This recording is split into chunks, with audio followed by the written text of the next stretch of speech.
I'm Jack Kennedy, and we're here to bring you the latest in MMA.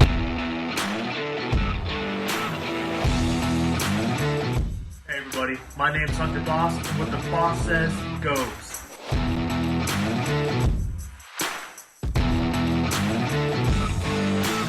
What is up, everyone? My name is Terrance McKinney, and you already know what time it is.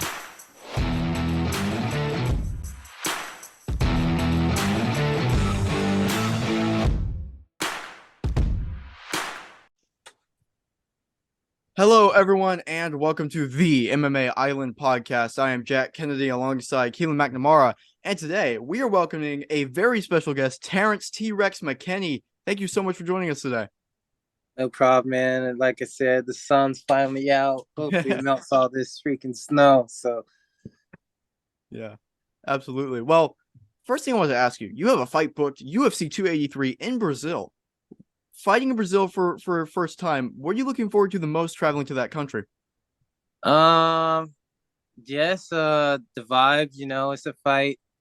What place for sure. Everyone does grappling, everyone trains there. So I'm excited to see real fight fans who know fights, calling out real stuff and just bringing that intense energy. I'm excited. Terrance, first of all, thank you very much for joining us. It's a real honor for us, I have to say. First question for you, Terrance. Obviously, you're one of the standout rising stars of arguably the best division in combat sports right now, which is, of course, the UFC's 155-pound division.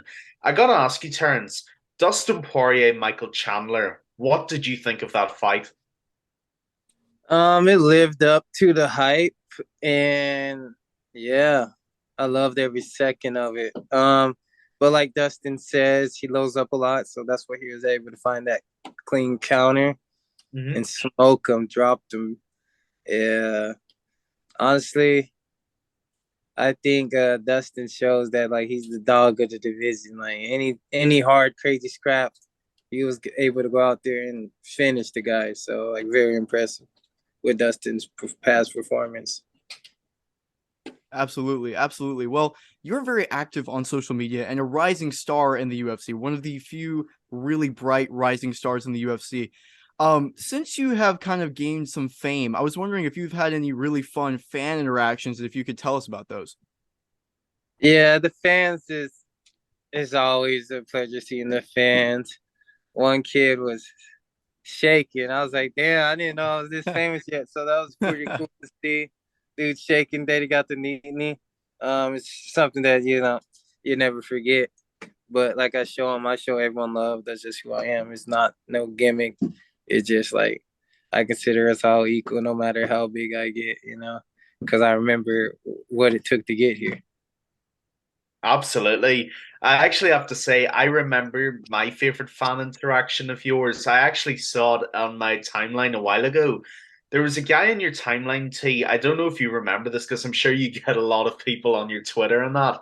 There was a guy who was criticizing you once about the United States or something and why you support them. I'm not sure what led to this, but I remember you said, I support a country that could wipe yours out before breakfast. Go back to your rat hole, Ratatouille.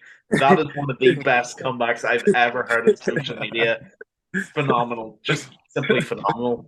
Uh, Speaking on the subject of social media, because this is a really interesting point that Jack brings up, there's another rising star in the lightweight division, a guy from my side of the world, who goes by the name of Paddy Pimblett, who you've had quite a lot of calling out and interaction with.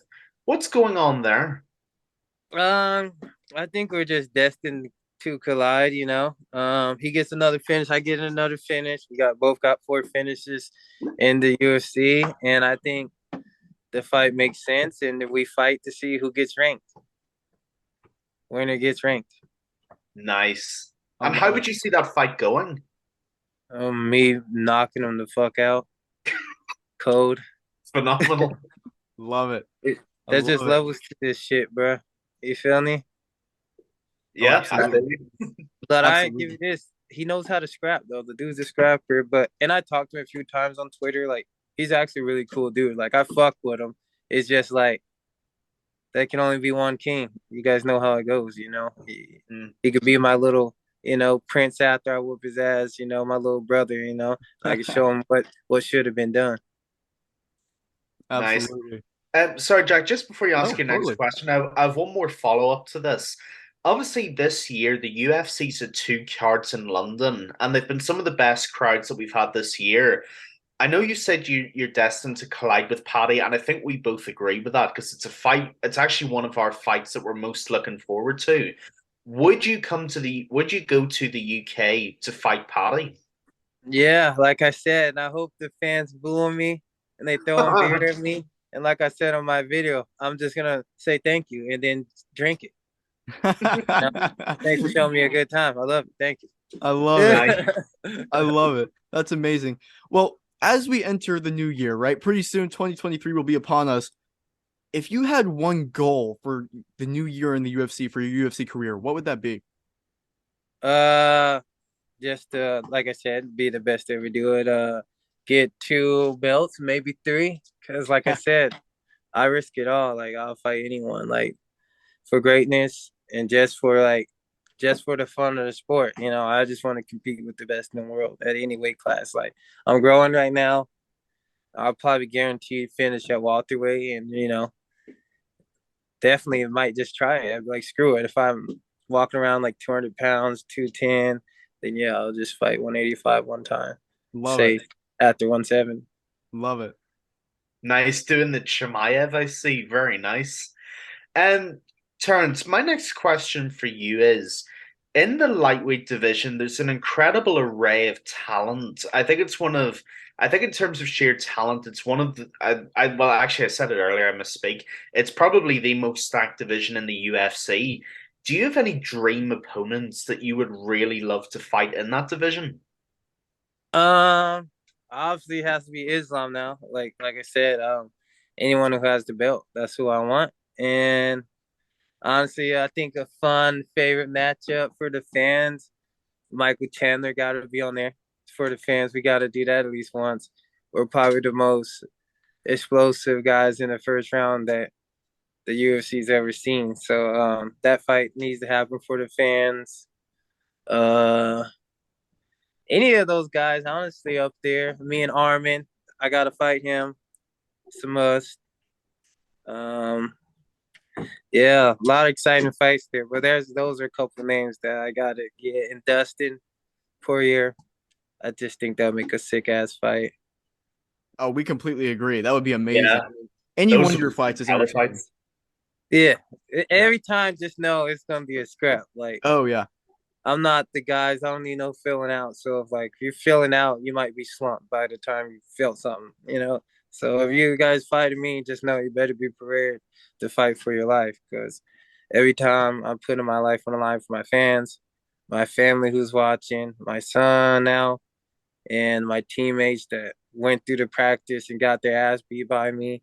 Because once you're locked in, I'm telling you, like you're just a lot dangerous when it's like 2 to 3 weeks out from the fight.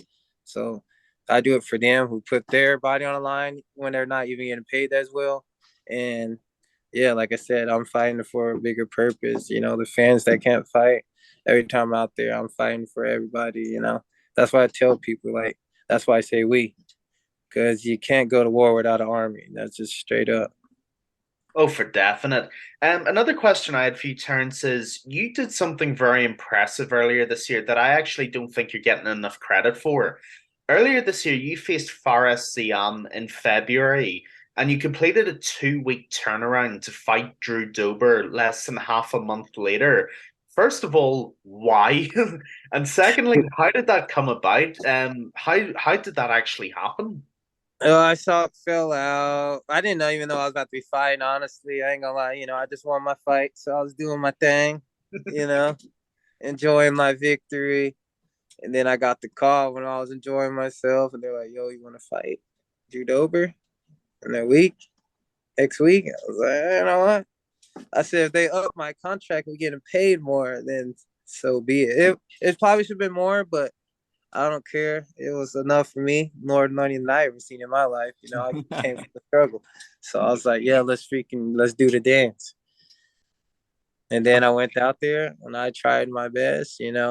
things happen, but I learned a lot from that fight. As you guys see my next fight, I picked my shots, took my time, and just wasn't knockout hungry. Looked for the submission as well, and I'm just gonna keep the same energy. The calmer I am, the finish just gonna come. No need to force it. Absolutely. Absolutely. Well, we want to throw some more names out there. So the next segment we're going to do is who would you like to fight? Who would you like to train with? And who would you like to avoid?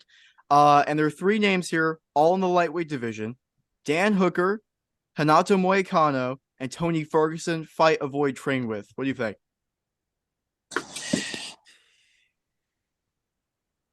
Did you say Claudio, right? Hanato Moicano. I gotta fight him. I think I think either him or no, I had to go with one, huh? I'll fight McConnell, and then what's the other option? You could train with either Tony Ferguson or Dan Hooker, and then avoid either Tony Ferguson or Dan Hooker. Well, I wouldn't avoid anyone, to be honest. That's why I forgot them all, because that's not my terminology. Not on the table. Not on the table. So after that, I'll just want to train with Dan Hooker over Tony Ferguson, because also would be able to train with a lot of savages down there, like Alex Volkanovski, all them savages, Israel Adesanya, and then Brad Riddell's there. That would be just a fun ass room to train in, like legit. So much talent, so much striking and sparring technique you can just get from any of those guys at that gym. So yeah. And then I guess I gotta avoid Tony. But honestly, he has his time, I think. Yeah. Sadly so. So I wouldn't want to fight him. I don't think the fans would even like that. So avoid. There you go. That's a great answer. Hard to argue with that. And this has been an amazing podcast. Thank you so much for joining us. As always, everyone, make sure to like and subscribe on YouTube. You can listen to our podcast everywhere, literally everywhere, including iTunes and Spotify.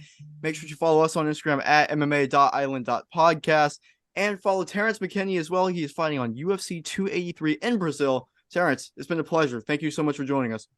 No problem, brother. You guys stay blessed, man.